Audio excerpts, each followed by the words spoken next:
సెఫాలజిస్ట్గా చెప్పుకునే ఆరా మస్తాను ఈవీఎంల మీద 2024 ఆంధ్రప్రదేశ్ ఎలక్షన్స్ మీద 3 కామెంట్స్ చేశారు.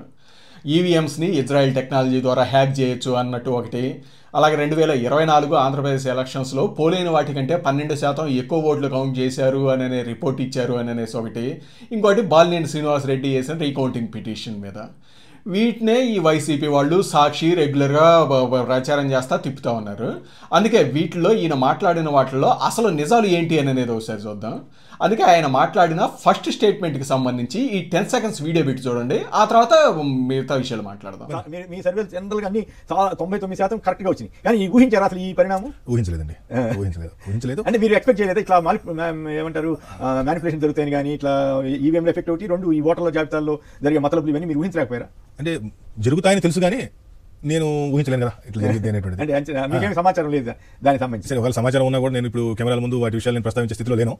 ఈ ఈవీఎం ట్యాంపరింగ్, హ్యాకింగ్ ఇవన్నీ కూడా ప్రైవేట్ ప్లేయర్స్ చేసేటువంటి పని. ఇదేదో ప్రభుత్వాలు చేస్తాయి అనుకుంటే పొరపాటు. ఇవి టెక్నాలజీ మీద బాగా గ్రిప్ ఉండి ఇజ్రాయెల్ అండ్ రష్యా వంటి దేశాల సాఫ్ట్వేర్ కంపెనీల సహకారంతో చేసేటువంటి ఒక పెద్ద ప్రక్రియ ఇది. సరే, దీన్ని ఒడిసి పట్టుకున్నటువంటి రాజకీయ పార్టీలు దీన్ని ఉపయోగించుకోగలుగుతాయి. దీని మీద అవగాహన లేనటువంటి రాజకీయ పార్టీలు ఒడిసి పట్టుకున్నటువంటి వాళ్ళు సక్సెస్ అవుతారు, దాని గురించి అవగాహన లేని వాళ్ళు ఫెయిల్ అవుతారు. కాబట్టి ఎప్పుడు ఇలానే ఉంటుందా అంటే అలా ఉండదు. ఇప్పుడు టెక్నాలజీ విషయంలో తరదనేవాడు ఉంటే చూశారు కదండి, ఇందులో 2 కామెంట్స్ ఉన్నాయి. అందులో ఫస్ట్ కామెంట్ వచ్చేసరికి కొమ్మినేని శ్రీనివాస్ నుండి, ఆరామస్తాన్ గారు మీరు చేసిన సర్వేలు అన్నీ కరెక్టే, 99% యాక్యురేట్గా వచ్చినాయి, ఒక్క 2024 ఆంధ్రప్రదేశ్ తప్ప, అంటే అవకతవకలు జరిగినాయి అనేసి మీరు కనుక్కోలేకపోయారా, అది ఇది అనేసి ఏదో జరిగినట్టు కన్ఫర్మేషన్ చేసి చెబుతున్నాడు ఈ కొమ్మినేని శ్రీనివాస్. దానికి ఆరామస్తాన్ ఉండేసి అవునండి అన్నీ సక్సెస్ అయ్యి ఇది ఒక్కటే ఫెయిల్ అయింది, అవకతవకలు కనుక్కోలేకపోయాను అన్నట్టు మాట్లాడుతూ ఉన్నాడు. మీకు ఫస్ట్ ఈయన 99% సక్సెస్ రేట్ ఎక్కడుంది? ఈయన తొలిసారిగా ఆంధ్రప్రదేశ్లో ఇచ్చిన సర్వే రిపోర్టు 2014 చూస్తే ఆయన చెప్పింది వైసీపీ 102 సీట్లతోటి అధికారంలోకి వస్తుందని, తెలుగుదేశం కూటమి 55 నుంచి 60 లోపే వస్తాయి ఈ సీట్లు అని అనేసి ఇచ్చాడు.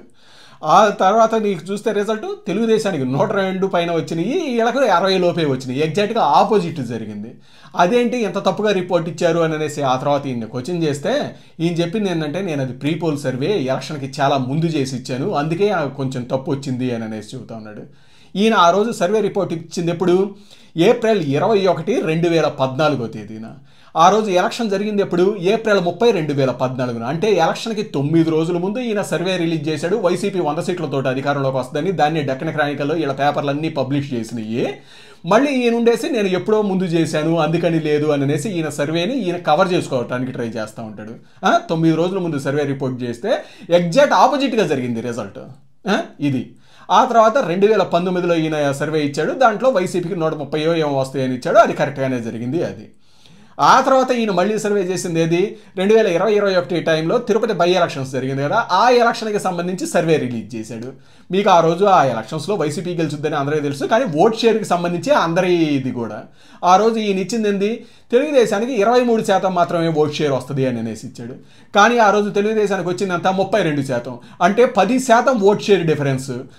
కేవలం ఒక్క నియోజకవర్గానికి సంబంధించిన సర్వేనే చేస్తే అందులో ఈయన ఇచ్చిన సర్వే 10% ఓట్ షేర్ డిఫరెన్స్ వచ్చింది. డిజాస్టర్ అది కూడా. ఆ తర్వాత ఈయన మళ్ళీ ఇచ్చిన సర్వే రిపోర్ట్ ఏది? 2024లో వైఎస్ఆర్ కాంగ్రెస్కి 120, 110 వస్తాయి అని అనేసి ఇచ్చాడు, వీటికి 11 వచ్చినాయి అన్నమాట. అంటే ఈయన 4 సార్లు ఆంధ్రప్రదేశ్ మీద సర్వే ఇస్తే 2014, 2019, 2021 బై ఎలక్షన్, 2024 4 సార్లు ఇస్తే 3 సార్లు డిజాస్టర్ ఫెయిల్ అయింది, ఒకసారి 2019లో మాత్రమే సక్సెస్ అయింది. దీన్ని పట్టుకొని 99% సక్సెస్ అని అంటారు, 99% ఫెయిల్యూర్ అనాలి ఇది. ఇదొకటి. అలాగే ఈయన మళ్ళీ ఇంకోటి చెబుతాడు, నా సర్వేనే కాదండి మిగతా సర్వేస్ కూడా చాలా ఫెయిల్ అయినాయి, నేషనల్ సర్వేస్ కానీ ఇవన్నీ. మీకు చూస్తే పార్థదాస్ అనే సర్వే కూడా ఇచ్చారు, ఆయనది కూడా ఫెయిల్ అయింది అని అనేసి మాట్లాడాడు. పర్టికులర్గా ఈ పేరును కోట్ చేశాడు అనమాట ఆయన. మీకు ఆ పార్థదాస్ సర్వే అనే దాన్ని ఈయన కోట్ చేయటం చూస్తే ఈయన స్థాయిని ఈయన తగ్గించుకోవటమో, లేకపోతే ఇప్పటిదాకా ఆరామస్తాన్ గారిని మనం ఎక్కువగా ఊహించుకోవటమో జరిగింది అన్నట్లు అనుకోవచ్చు. ఎందుకు అంటే ఈ పార్థదాస్ అనే వ్యక్తి నాకు తెలిసినంతలో సర్వేలు చేయడండి. ఇతను కాంగ్రెస్ ఎస్ఎంలో ఏదో పనిచేస్తుంటాడు, ట్విట్టర్లో ట్వీట్స్ ఇవన్నీ చేస్తూ ఉంటాడు. అతను ప్రతి ఎలక్షన్స్లో కూడా కాంగ్రెస్ గెలుచుద్ది అని అనేసి వేస్తూ ఉంటాడు, అది గుజరాత్ కానీ పంజాబ్ కానీ అన్నిట్లో. లక్కీగా తెలంగాణ ఎలక్షన్స్లో 2023లో వచ్చేసరికి ఇతను 62 ఏమో గెలుస్తుంది అన్నారు కాంగ్రెస్, అంతే వచ్చినాయి. కాకపోతే మీరు మళ్ళీ చూస్తే అందులో కూడా ఇతను ఏవైతే 62 సీట్లు కాంగ్రెస్ గెలుచుద్ది అని అనేసి అసెంబ్లీ నియోజకవర్గాలు ఇచ్చారు కదా, అందులో 36 సీట్లలో కాంగ్రెస్ ఓడిపోయింది. 36 సీట్లు అందులో కాంగ్రెస్ ఓడిపోయింది. కానీ మిగతా సీట్లలో గెలవటం వల్ల ఇతను చెప్పిన 62 నంబర్ మ్యాచ్ అయింది. అది జరిగింది. దాన్ని పట్టుకొని ఇతను ఉండి అదో సర్వే అన్నట్లు దాన్ని ఆరామస్థాన్ కోట్ చేయటం అంటే ఏ విధంగా అర్థం చేసుకోవాలో నాకు అర్థం కావట్లా. అంతెందుకు వీళ్ళ సాక్షి పేపర్లోనే వేసుకున్నారు కదా, ఇదిగో అన్ని సర్వేలు మాకు అనుకూలంగా ఇచ్చినాయి అని సాక్షిలో వేసుకుంది. వాళ్ళు ఇచ్చిన సర్వేలు ఏంటి అని అనేది ఒకసారి చూడండి. అందులో ఒకటైతే ట్విట్టర్లో ఒక అతను ఎల్ఆర్ సర్వే అని అనేసి ఏదో వేసుకుంటే ట్వీట్, దాన్ని పట్టుకొని సాక్షిలో మెయిన్ పేపర్లో వేసారనమాట, ఎల్ఆర్ సర్వే వైసీపీకి అనుకూలంగా ఇచ్చిందని. ఆ తర్వాత రోజు అతను ట్విట్టర్లో నా సర్వే నేనేదో వేసుకుంటే ఓరిక దాన్ని తీసుకొచ్చేసి మెయిన్ పేపర్లో వేసుకున్నారు ఏంది అని నవ్వుకుంటా అతను వేసుకున్నాడు. ఆ రోజు ఈ సాక్షిలో వేసుకున్న సర్వే లిస్టులు ఇవన్నీ చూస్తే వైసీపీకి అనుకూలంగా ఏవి ఇచ్చినాయి అని అనేసి అంటే ఒక్కదానికి కూడా ఊరు పేరు లేదండి. అన్నీ అంటే అవి పేర్లు పెట్టుకొని ఇవన్నీ ఇచ్చినాయి అని అనేసి పెట్టుకున్నారు. ఈ ఎల్ఆర్ సర్వేలు ఇట్లాంటి పాతదాసులు అనేవి ఇవి. అందులో కొద్దిగా గొప్ప తెలిసినవి ఏంటి అంటే టైమ్స్ నౌ అనేది. ఆ టైమ్స్ నౌ ఏంటి, వైసీపీ ప్రభుత్వంతో ఆ రోజు పార్ట్నర్షిప్లో ఉంది. 8 కోట్లు ఇది పే చేశారు ఇవన్నీ అని అనేసి మనకు అధికారిక జీవోలు ఇవన్నీ ఉన్నాయి. అలాగే నెక్స్ట్ వచ్చేసరికి TV9 తెలుగులో. ఆ TV9కి వీళ్ళకి ఉన్న రిలేషన్ ఏంటి అని అనేది అందరికీ తెలిసిందే. ఇక ఈ ఆరామస్తాను అంతకు మించి ఒక్కటన్నా క్రెడిబిలిటీ ఉన్న సర్వే ఒక్కటి కూడా వైసీపీ గెలుచుద్ది అని అనేసి ఇవ్వలేదండి. అదే మీకు ఆ రోజు తెలుగుదేశం కూటమికి అనుకూలంగా ఇచ్చిన సర్వే రిపోర్ట్లు ఇవి చూస్తే మీకు ఈ రోజు కూడా ఇండియాలో టాప్ సర్వే ఏజెన్సీలు అనేసి అంటే యాక్సిస్ ఇండియా, టుడేస్ చాణక్య ఇవే చెబుతూ ఉంటారు.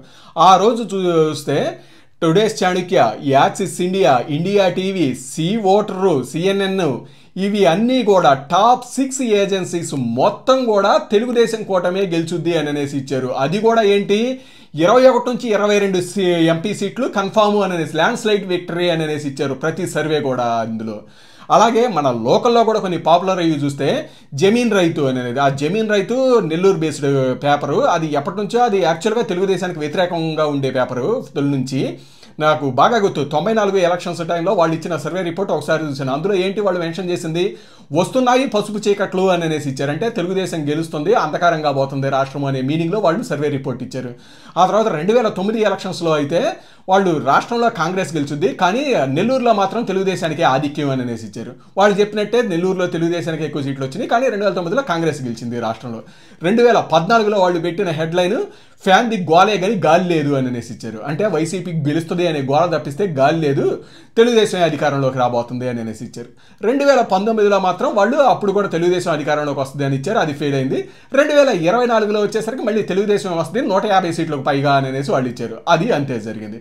అలాగే కేకే సర్వే అని అనేసి ఒకటి, అది 2019లో వాళ్ళు ఇచ్చినట్టున్నారు తొలిసారిగా, వైసీపీకి కరెక్ట్గా ఇచ్చారు 150 అని. అదే 2024లో కూడా 160+ అని అనేసి తెలుగుదేశం కూటమికి ఇచ్చారు, అంతే జరిగిందనమాట. ఇలా చూస్తే స్టేట్ నుంచి నేషనల్ నుంచి స్టేట్ లెవెల్ దాకా టాప్ ఏజెన్సీస్ అనుకున్నవి అన్నీ కూడా తెలుగుదేశం కూటమికే గెలుపు అని అనేసి ఇచ్చారండి. ఇలా అన్ని సర్వేలు తెలుగుదేశం కూటమికి అనుకూలంగా ఇచ్చినాయి. వీళ్ళ సర్వే వీళ్ళకి వచ్చేసరికి ఏది కూడా అనుకూలంగా ఇచ్చింది లేదు, అయినా కూడా వీళ్ళు ఇది మాట్లాడుతూ ఉన్నారు. అంతెందుకండి, మీకు ఈ ఎలక్షన్స్కి 1 year ముందు కూడా గ్రాడ్యుయేట్ ఎమ్మెల్సీ ఎలక్షన్స్ జరిగింది కదా.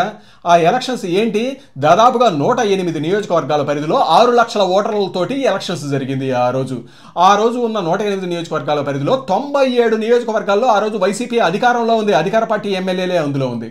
అయినా కానీ ఆ మూడిట్లో కూడా తెలుగుదేశం గెలిచింది ఆ రోజు. అది ఓటర్ శాంపిల్ కదా, 6 లక్షల ఓట్ల శాంపిల్ 108 నియోజకవర్గాల పరిధిలో అందులో వైసీపీ అధికారంలో ఉంది అని అనేసి అన్నా కూడా అక్కడ తెలుగుదేశం గెలిచింది అంటే అది మీకు శాంపిల్ కింద కనపట్టలేదా? అదే మీకు అంతకుముందు 2016-17 టైంలో తెలుగుదేశం అధికారంలో ఉన్నప్పుడు అప్పుడు కూడా ఇదే ఎలక్షన్స్ జరిగితే అప్పుడు ప్రకాశం ఎమ్మెల్సీది తెలుగుదేశం ఓడిపోయింది, అలాగే తూర్పు రాయలసీమది తెలుగుదేశం ఓడిపోయింది అనమాట. అలానే 2019లో కూడా తెలుగుదేశం ఓడిపోయింది. ఇవన్నీ శాంపిల్స్ కదా, ఇవన్నీ ఇట్ట కనపడుతుంటే ఈ రకంగా అడ్డగోలుగా మాట్లాడతా ఈ రకంగా జనాలను కన్ఫ్యూజ్ చేస్తూ ఉంటారు. ఇతను అన్నది ఇంకోటి ఏంటి, ఈ ఈవీఎం సాఫ్ట్వేర్ని పెద్ద పెద్ద సాఫ్ట్వేర్ కంపెనీలు ఇజ్రాయెల్ టెక్నాలజీ ద్వారా అది ఇది చేయొచ్చు అన్నట్టు మాట్లాడారండి. మీకు ఫస్ట్ ఈ ఈవీఎం అనేది ఒక పెద్ద సాఫ్ట్వేర్ అనో లేకపోతే ఇది అనేసి మాట్లాడటమే అవగాహన లేనితనం అని అనేసి అనుకోవచ్చు. ఎందుకంటే మన ఈవీఎంస్ స్మార్ట్ కాదండి, ఇవి కేవలం ఒక క్యాలిక్యులేటర్ టైపే అన్నమాట. ఇవి స్టాండర్డ్ అలోన్ డివైజెస్, ఇవి వేటికి కనెక్ట్ కావు, అది వైఫై కానీ నెట్వర్క్ కానీ దేనికి కనెక్ట్ కావు, బ్లూటూత్ కానీ వీటికి ఏవి.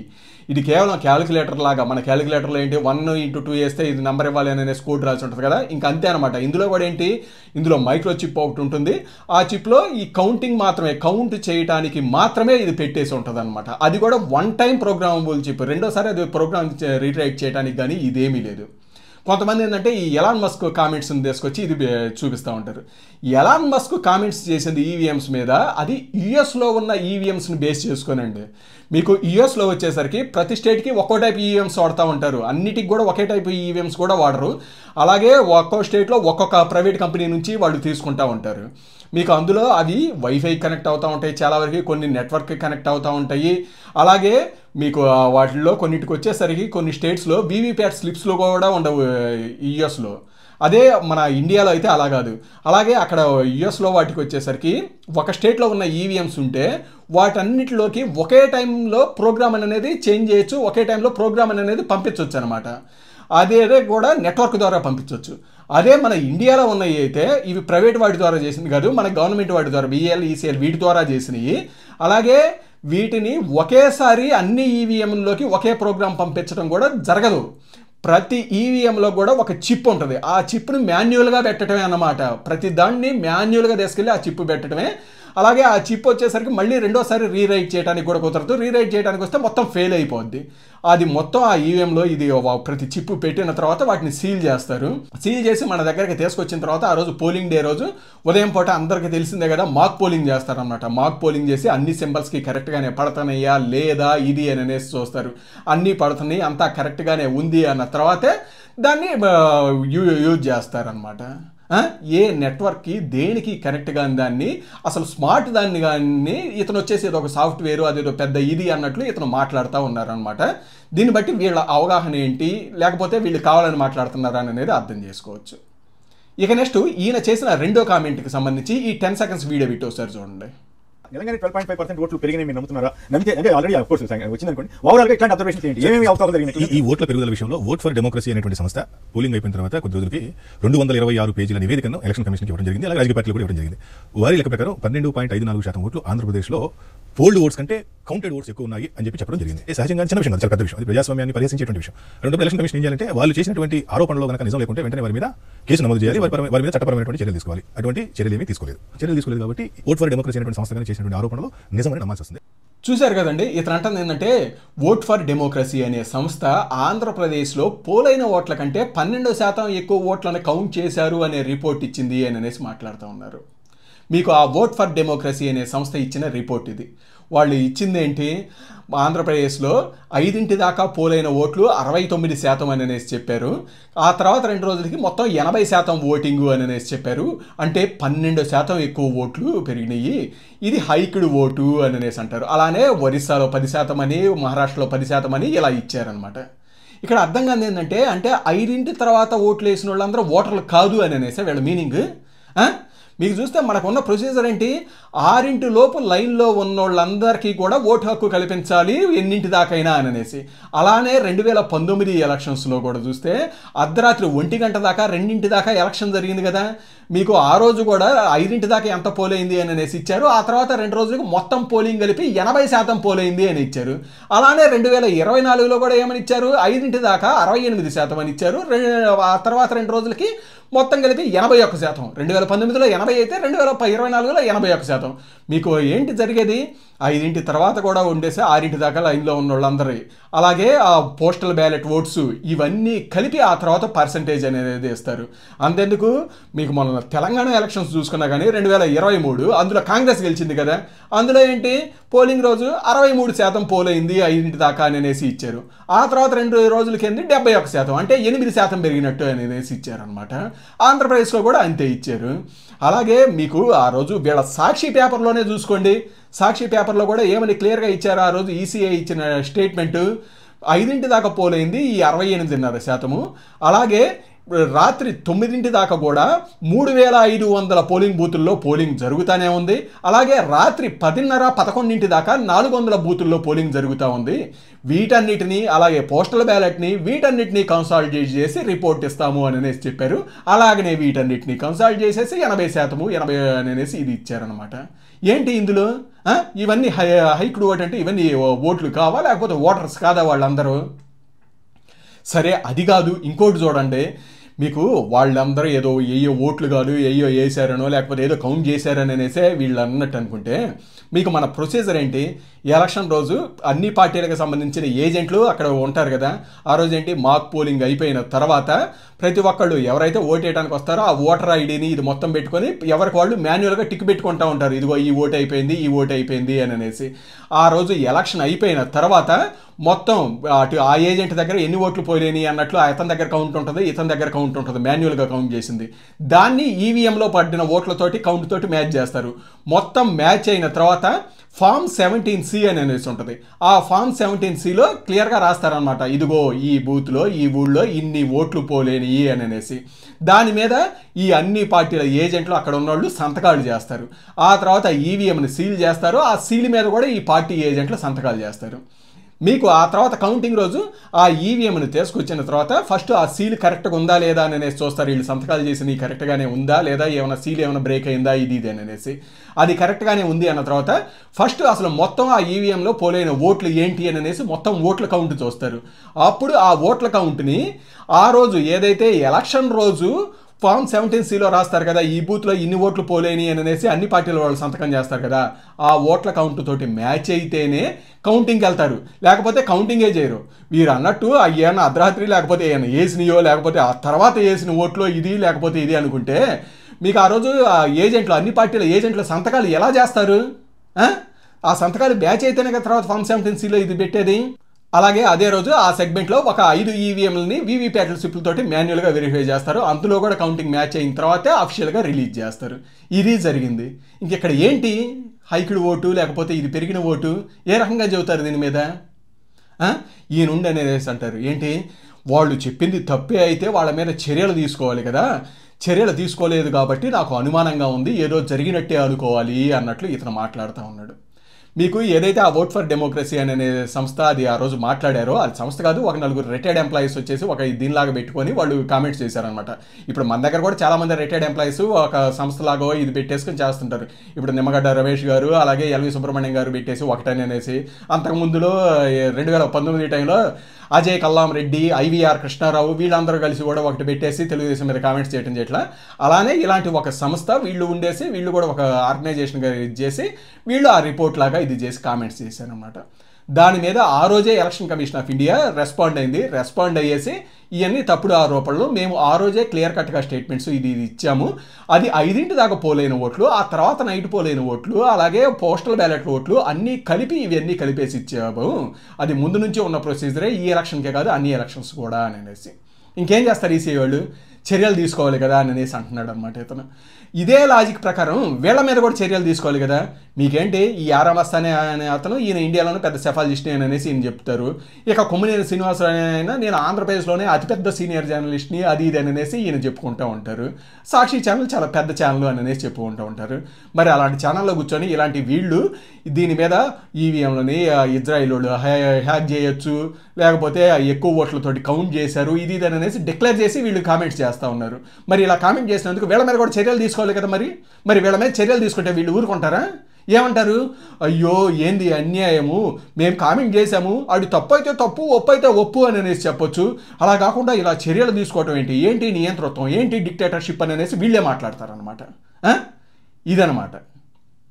ఇక నెక్స్ట్ ఇతను చేసిన 3వ కామెంట్ చూడండి. కానీ ఈ రోజు అసలు ఆ జడ్జిమెంట్ ఎటువైపు వెళ్ళింది అనేటువంటి నాకు అర్థం కావట్లేదు. ఎందుకు అర్థం కావట్లేదు అంటే బాలినేని శ్రీనివాస్ రెడ్డి గారు మాజీ మంత్రి గారు ఎన్నికల కమిషన్కి ఒక అర్జీ పెట్టుకున్నారు. ఏమైనా అర్జీ పెట్టుకున్నారంటే, సరే సహజంగా ఆ నియోజకవర్గంలో ఉన్నటువంటి 12 పోలింగ్ బూతుల్లో ఈవీఎంస్ని వీవీప్యాట్స్ని కంపేర్ చేయడం, పిలిచి కొత్త ఈవీఎం తీసుకొచ్చాము, మీరు ఓట్స్ పోల్ చేయండి, కౌంట్ చేసి ఇస్తాము. మేము కొత్త ఈవీఎం చెక్ చేయడానికి మేము డబ్బులు కట్టలేదు కదా. మా నియోజకవర్గంలో జరిగినటువంటి పోలింగ్లో మీరు ఒక 12 పోలింగ్ బూతులకు అవకాశం ఇచ్చారు. ఆ 12 పోలింగ్ బూతులు ఏవైతే ఉన్నాయో ఆ 12 పోలింగ్ బూతుల్లో వచ్చినటువంటి ఈవీఎం ఓటు ప్లస్ వీవీప్యాట్ని కంపేర్ చేసి చూపించండి, మాకు అవసరం లేదు. అలా చెప్పడం కుదరదు. మీరు కొత్త తీసుకొచ్చాము, తలా ఒక 10 ఓట్లు వేసుకోండి, ఆ 10 ఓట్లు పడితే అంటే ఆ 10 ఓట్లు మళ్ళీ కౌంటింగ్లో కనబడితే ఈవీఎంస్. ఇది ఎలా ఉంటుందంటే ఎయిర్ ఇండియా ప్రమాదం జరిగింది గుజరాత్లో. సో బోయింగ్ వాళ్ళ విమానం, బోయింగ్లో కంపెనీకి సంబంధించిన లోపాలు ఉన్నాయని అందరం అనుకున్నాం. బోయింగ్ వాడు రేపు లేదంటే ఇంకో కొత్త విమానం తీసుకొస్తాను, అందరూ ఎక్కండి, మళ్ళీ నేను ఫ్లై చేసి చూపిస్తాను, కొత్త విమానం కనుక ప్రమాదానికి గురి కాకపోతే మా లోపం ఏమి లేనట్టు, కొత్త విమానం కూడా ప్రమాదానికి గురైతే మా లోపం ఉన్నట్టు అని అన్నారు అనుకోండి. ఇది సమర్థనీయం కాదు. చూశారు కదండి, ఇతను అంటుంది ఏంటంటే బాలినేని శ్రీనివాసరెడ్డి అంట రీకౌంటింగ్కి ఇది పిటిషన్ వేశారంట. అయితే ఎలక్షన్ కమిషన్ ఉండేసి ఇది కాదు, మేము వీవీప్యాట్ స్లిప్స్ని వెరిఫై చేయము, మాక్ పోలింగ్ మాత్రమే చేస్తాము, ఇది అనేసి అన్నారు అనేసి మాట్లాడుతున్నాడు. దానికి మళ్ళీ దుర్మార్గంగా ఎయిర్ ఇండియా క్రాష్ తోటి ఇతను లింక్ పెట్టాడు అనమాట. మీకు చూస్తే ఇతను అంటుంది ఏంది, బాలినేని శ్రీనివాసరెడ్డి వీవీప్యాట్ స్లిప్స్ని వెరిఫై చేసుకోవడానికి పిటిషన్ వేసాడు అనేసి చెబుతున్నాడు కదా. ఇది బాలినేని శ్రీనివాసరెడ్డి వేసిన పిటిషన్. ఇందులో ఎక్కడైనా వీవీప్యాట్ స్లిప్స్ని వెరిఫై చేసుకోవడానికి పిటిషన్ అనేసి ఉందా? లేదు కదా. ఇక్కడ ఉందేంటి, బర్డ్ మెమరీని వెరిఫై చేసుకోవడానికి ఇది అనేసి కదా క్లియర్గా ఉంది. ఇందులో బర్న్ట్ మెమరీ అనేసి అంటే మళ్ళీ కొందరు వచ్చేసి అదేదో తగలబెట్టడం ఇది అనేసి అనుకుంటారండి. మొన్న కూడా ఒక మేధావి లాంటి ఆయన చలామణి అవుతుంటాడు కదా, ఉండవెల్లి అరుణ్ కుమార్ అని, ఇతను కూడా ఇలాంటి మాట్లాడాడు. ఒకసారి అతను కూడా క్లారిఫికేషన్ ఇస్తే సరిపోద్ది. ఒకసారి అతను మాట్లాడిన మాటలు కూడా చూడండి ఈ బర్న్ట్ మెమరీకి సంబంధించి. చీఫ్ ఎలక్టోరల్ ఆఫీస్ మీనా గారు 26/6/2024 నాడు ఒకటి ఇచ్చారు, అందరికీ కూడా తిరుగుతుంది, మీ కావాలంటే పెట్టండి. దాంట్లో ఆయన చీఫ్ ఎలక్షన్ ఆఫీసర్ ఆయన ఏమి ఇచ్చాడు, ఇవన్నీ కూడా కౌంటింగ్ అయిన 10 రోజుల్లో మొత్తం డిస్ట్రాక్ట్ చేయమన్నారు. అప్పుడే 20 రోజులు అయింది, 26వ తారీఖు ఇచ్చాడు. అప్పుడే 20 రోజులు ఇంకా ఎందుకు డిస్ట్రాక్ట్ చేయలేదు, వెంటనే అన్ని డిస్ట్రాక్ట్ చేయండి అని చెప్పి ఇచ్చాడు. Section 81 of the representatives of people act దాని ప్రకారం 45 రోజుల వరకు అది సురక్షితంగా పెట్టించాలి. 45 డేస్ టైం ఇచ్చిన యాక్ట్. ఇక అసలు 10 రోజులు మొత్తం డిస్ట్రాక్ట్ చేశానంటే ఇంకా ఎలక్షన్ పిటిషన్ వేస్తారు. అసలు డిస్ట్రాక్ట్ చేసేటండి కంప్యూటర్ ఆన్లైన్. చూశారు కదండి, ఈ ఉండవెల్లి అరుణ్ కుమార్ అంటుంది ఏంటంటే ఈ ఈసీఐ మీనా ఒక సర్క్యులర్ ఇచ్చాడు, అందులో వచ్చేసరికి ఈ వీవీప్యాట్ స్లిప్ని వీటన్నిటిని ధ్వంసం చేయండి, కాల్ చేయండి అని అనేసి చెప్పాడు. ఏంటి అన్యాయం అని అనేసి మాట్లాడుతూ ఉన్నాడు. మీకు ఆ మీనా గారు ఇచ్చిన సర్క్యులర్ ఇదే. ఇందులో మీకు ఎక్కడైనా కానీ డిస్ట్రాయ్ చేయండి కానీ తగలబెట్టండి అని కానీ ఉందా? లేదు కదా. మరి ఏ రకంగా ఇతను ఉండవెళ్ళి మాట్లాడుతున్నాడు? ఏ రకంగా అంటే ఇందులో బర్న్ట్ మెమరీ అని అనేసి ఉంది కదా, ఈ బర్న్ట్ మెమరీ అనే దాన్ని చూసి ఇతను తగలబెట్టేయడం అనుకుంటున్నాడండి. ఇది వీళ్ళ పరిజ్ఞానం, ఇది వీళ్ళు బయటకు వచ్చి మాట్లాడే మాటలు. బర్న్ట్ మెమరీ అని అనేసి అంటే అది మన మైక్రో కంట్రోలర్ ఉంటుంది కదా ఈవీఎంలో, దాంట్లో ప్రోగ్రామ్ అది 1 టైం రైట్ చేసి ఉంటుంది. 1 టైం రైట్ చేయగానే అది ఆ మెమరీని బర్న్ చేసినట్టు అనే మీనింగ్. ఒకవేళ వీళ్ళ సాక్షి పేపర్లోనే రాసిందే నమ్ముతాము అని అనేసి అనుకున్నా, సాక్షిలో కూడా ఒకసారి క్లియర్గా రాశారు, ఒకసారి చూడండి. బర్న్ట్ మెమరీ అని అనేసి అంటే ఆ మైక్రో కంట్రోలర్లో నిక్షిప్తమై ఉన్న మెమరీ అని అనేసి, అంతేగాని తగలబెట్టమని కాదు. ఇప్పుడు మనం జిమ్ జాగింగ్ చేస్తాము, చేసిన తర్వాత ఇన్ని క్యాలరీస్ బర్న్ అని అనేసి అంటే తగలబెట్టాము అని కాదు కదా మీనింగ్ ఇది. సో ఇది ఆ ఉండవెళ్ళి మాట్లాడే మాటలు. సో నెక్స్ట్ వచ్చేసరికి ఇదే బాలినేని శ్రీనివాసరెడ్డి ఈ ఆరామస్తాన్ కామెంట్స్ మీటర్లోకి వచ్చేసరికి బాలినేని శ్రీనివాసరెడ్డి ఏంటి, అతను బర్న్ట్ మెమరీ వెరిఫై చేసుకోవడానికి అనే దానికే పిటిషన్ వేసింది. ఏది ఆరామస్తాన్ చెప్పినట్టు వీవీప్యాట్ స్లిప్స్ వెరిఫై చేసుకోవడానికి ఇది అనేది కాదు. అలాగే ఈ బర్న్ట్ మెమరీ వెరిఫికేషన్ దీనికి సంబంధించి ఎలా ఇచ్చారు దీని సర్క్యులర్ అనేసి అంటే ఎలక్షన్ కమిషన్ ఆఫ్ ఇండియా ఇచ్చిన సర్క్యులర్ని బేస్ చేసుకొని ఇది ఇచ్చాము అనేది కూడా క్లియర్గా మెన్షన్ చేశారు. ఈ ఎలక్షన్ కమిషన్ ఆఫ్ ఇండియా ఇచ్చిన సర్క్యులర్ ఏది, ఇది. ఇందులో క్లియర్గా మెన్షన్ చేశారు బర్న్ట్ మెమరీ అనేసి. ఈ ఎలక్షన్ కమిషన్ ఆఫ్ ఇండియా దేన్ని బేస్ చేసుకొని ఈ సర్క్యులర్ ఇచ్చింది క్లియర్గా మెన్షన్ చేసి ఉంచారు చూడండి, సుప్రీంకోర్టు ఇచ్చిన జడ్జిమెంట్ను బేస్ చేసుకొని అనేసి. మీకు ఆ సుప్రీంకోర్టు ఇచ్చిన జడ్జిమెంట్ అది ఎందుకు వచ్చింది అంటే చాలామంది పిటిషన్స్ వేశారనమాట, ఇది మొత్తము వీవీప్యాట్ స్లిప్స్ని దీంతో మ్యాచ్ చేయాలి ఇది అనేసి అన్నట్టు. మీకు మనకి ఫస్ట్ నుంచి చూస్తే 2014లో ఏం జరిగిందంటే ఎలక్షన్ రోజు కేవలం ఒక వీవీప్యాట్ స్లిప్ ఒక ఈవీఎం తోటి మ్యాచ్ చేయాలి అనేసి ఒక ఇది ఉంది, అదే ప్రొసీజర్ ఫాలో అయ్యారు.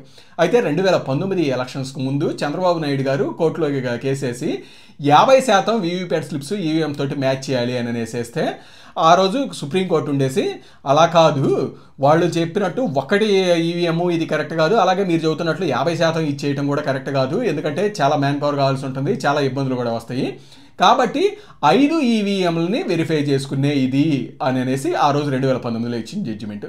దాని ప్రకారం ఎలక్షన్ కౌంటింగ్ రోజు 5 ఈవీఎంలని వీవీప్యాట్ స్లిప్ తోటి వెరిఫై చేస్తున్నారు, అది మ్యాచ్ అయితేనే ఇది అవుతున్నారు.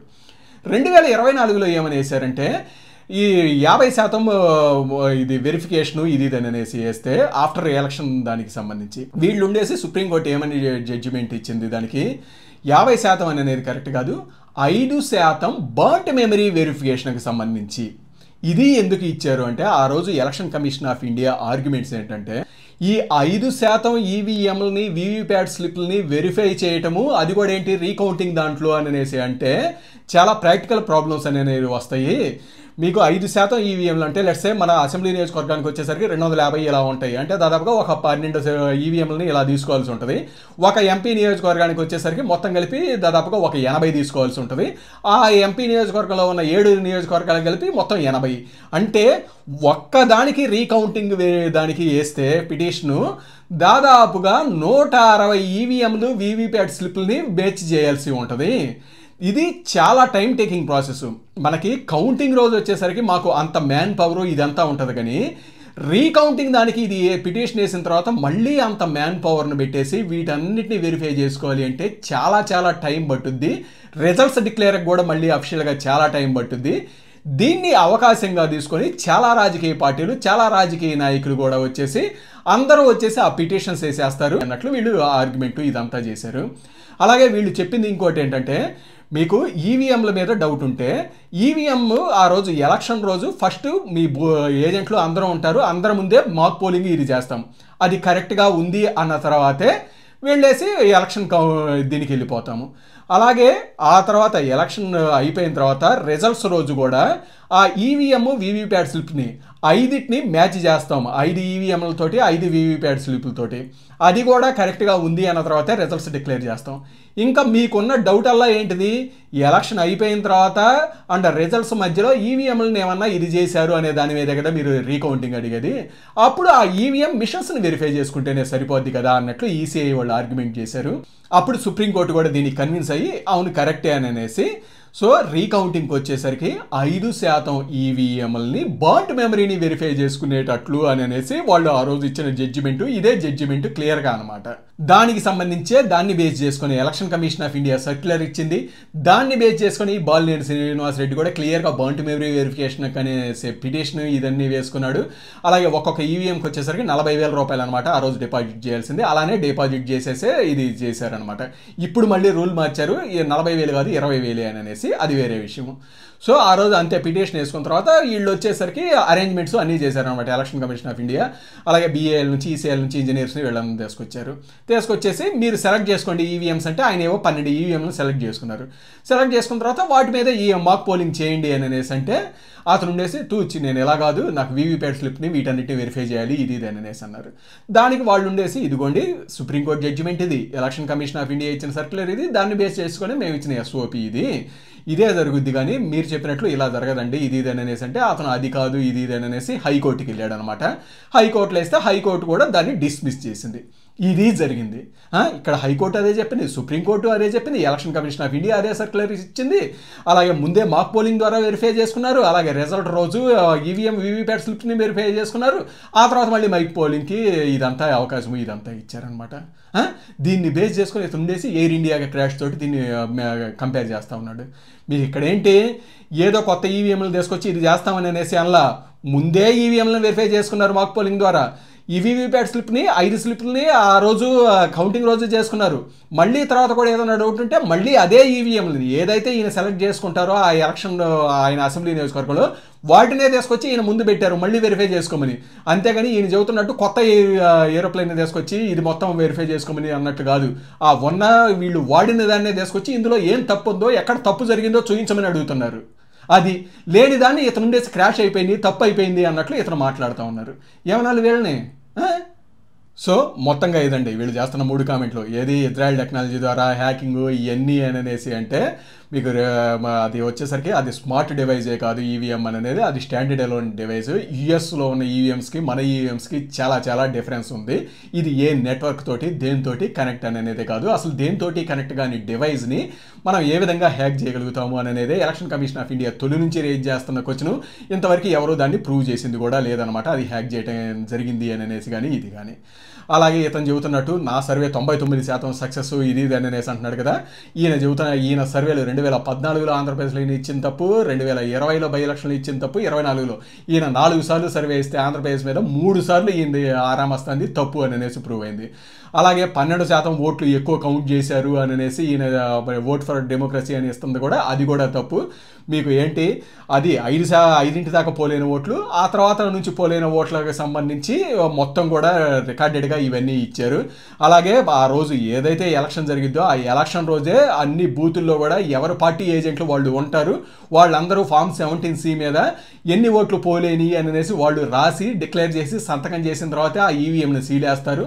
ఆ తర్వాత మళ్ళీ కౌంటింగ్ రోజు అదే ఈవీఎంస్ని తీసుకొచ్చి ఆ సీల్ కరెక్ట్గా ఉందా లేదా అని చూస్తారు. అలాగే ఫామ్ 17C ప్రకారము ఆ ఎలక్షన్ రోజు ఎన్నైతే పోలేనియి అని అనేసి వాళ్ళు డిక్లేర్ చేసి ఇచ్చారో అన్ని పార్టీల వాళ్ళు, అదే కౌంట్ ఈ రోజు ఉంటేనే కౌంటింగ్ వెళ్తారు, లేకపోతే వెళ్ళరు. సో అవన్నీ మ్యాచ్ అయినాయి. అలాగే ఒక ఆంధ్రప్రదేశ్ అని కాదు, మనకి ఇదివరకు ఎలక్షన్స్లో కూడా 2019లో కూడా అర్ధరాత్రి దాకా ఎలక్షన్స్ జరిగితే ఆ తర్వాత 2 రోజులకి మొత్తం కౌంట్ కలిపి 80% అని ఇచ్చారు. 2024లో 81% అని ఇచ్చారు. అలాగే ఒడిశా కానీ మహారాష్ట్ర కానీ అన్నిట్లో కూడా అలానే ఇచ్చారు. ఇదే కూడా ఎలక్షన్ కమిషన్ ఆఫ్ ఇండియా అప్పుడే డిక్లేర్ చేసి ఇదంతా చెప్పింది అనమాట. అలాగే బాలినేని శ్రీనివాసరెడ్డి పిటిషన్కి సంబంధించి ఇతను అన్నట్లు బాలినేని శ్రీనివాసరెడ్డి వేసింది వీవీప్యాట్ల వెరిఫికేషన్ కానే కాదు, అతను వేసింది బౌండ్ మెమరీకి వెరిఫికేషన్, దానికి సంబంధించి ఆ పిటిషన్ వేసింది. కాకపోతే ఆ తర్వాత ఉండి ఆయన ఇది కాదు వీవీప్యాట్ స్లిప్స్ అని అనేసి అన్నాడు. దానికి సంబంధించి ఆయన హైకోర్టుకి వెళ్ళాడు. హైకోర్టుకి వెళ్ళిన తర్వాత అందులో చూపించారు ఎలక్షన్ కమిషన్ ఆఫ్ ఇండియా ఇచ్చిన సర్క్యులర్. అలాగే ఎలక్షన్ కమిషన్ ఆఫ్ ఇండియా ఈ సర్క్యులర్ కూడా సుప్రీంకోర్టు జడ్జిమెంట్ని బేస్ చేసుకుని ఇచ్చింది అని అనేసి ఇచ్చారనమాట. ఇది మొత్తంగా ఈ రకంగా అన్నీ క్లియర్గా కనపడతా ఉంటే వీళ్ళుండేసి ఈ రకంగా మాట్లాడుతూ ఉంటారండి. ఏంది చెప్పిందే చెబుతూ ఉన్నారనమాట. మీకేంటంటే జగన్మోహన్ రెడ్డి కూడా రిజల్ట్స్ రోజు చూడండి, ఆయన చెప్పిందేంటి, ఏదో జరిగింది, అక్క చెల్లెమ్మల ఓట్లు ఏమైపోయినాయో తెలియదు, ఏదో జరిగింది అనిపిస్తుంది, ఆధారాలు లేవు అని అనేసి మాట్లాడుతూ ఉంటాడు అనమాట. అదే ఆర్గ్యుమెంటే ఇంత కంటిన్యూ చేస్తూ ఉంటారు, ఇదంతా చేస్తూ ఉన్నాడు అనమాట. మరి 2019లో ఏమైందంట ఇదే దానికి సంబంధించి, 2019లో 150 గెలిచినప్పుడు అప్పుడేం లేదా, బాగానే ఉందా?